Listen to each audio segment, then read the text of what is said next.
بسم الله الرحمن الرحيم. كنشكروا الجماهير هذه اللي جات تساندنا اليوم، ومسامحه على هاد الميطه الاولى ما ساعدناش الحظ، الميطه الثانيه خدمنا فيها وما ساعدناش الحظ والسلام. واش غنقول لك، كنوصلوا كلشي السد جعفر كيساندنا بزاف. المسيره ديالنا ان شاء الله تمشي منخمه، نخدموا كفاح والسلام.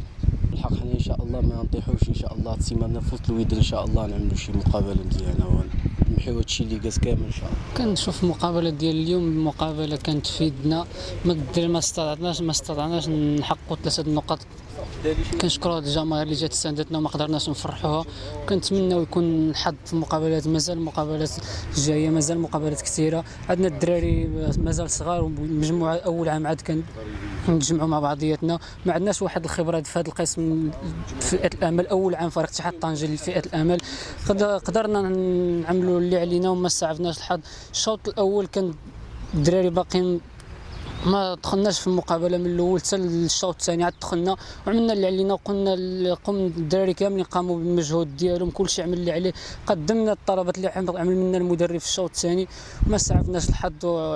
كنسمحوا طلبوا من الجماهير يسمحوا لنا ومازال مقابلين. كنشوف مباراه الوداد بحال مباراه بركان، ما كاينش شي خصم اللي كيكون بواحد النيفو عالي علينا، نيفو واحد كاينه، ما كاينش على حظ. جميع المقابلات اللي كنخسروهم كنلعبوا احسن من الخصم ديالنا وما كنستطيعوش نحققوا 3 نقاط. عندنا مازال خصنا الخبره. اول عام بحال اللي قلت في الاول، الدراري اول عام كيلعبوا في هذه فئه الامل، وان شاء الله 3 نقاط نحققوها من قلب مدينه الدار البيضاء ان شاء الله.